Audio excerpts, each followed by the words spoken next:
untuk botol Aku Viva sekarang. Dari Wingsuit.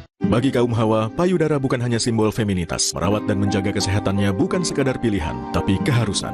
Banyak perempuan masih kurang menyadari payudara memiliki risiko tinggi terkena kanker. Apa saja gejala dan faktor risiko kanker payudara? Bincang kita bersama Dr. Tang Xiao Wei, pakar bedah onkologi dari Solis, dan Dr. Henry Oscar, consultant radiologist, co-founder dari Luma. Sabtu 17 Mei, pukul 8:30 pagi di Kompas TV.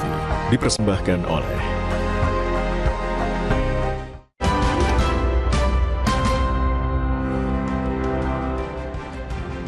Tiket laga timnas di Gelora Bung Karno melawan Tiongkok ludes terjual. Kurang dari 24 jam sejak dibuka Kamis kemarin, tiket laga tim Garuda pada 5 Juni melawan Tiongkok diborong penggemar timnas.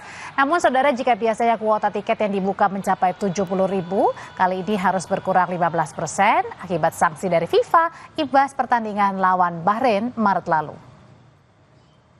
Timnas Garuda saat ini berada di posisi 4 klasemen grup C kualifikasi Piala Dunia 2026 zona Asia. Untuk mengamankan langkah ke babak 4 kualifikasi, timnas sedikitnya butuh tambahan 4 poin dari 2 laga tersisa. Ini artinya kemenangan lawan Tiongkok jadi keharusan.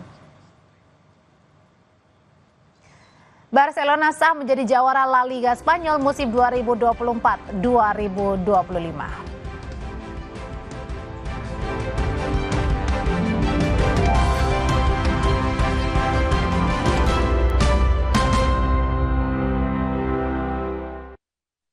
Asli durian utuh Musang King. Martabak dengan isian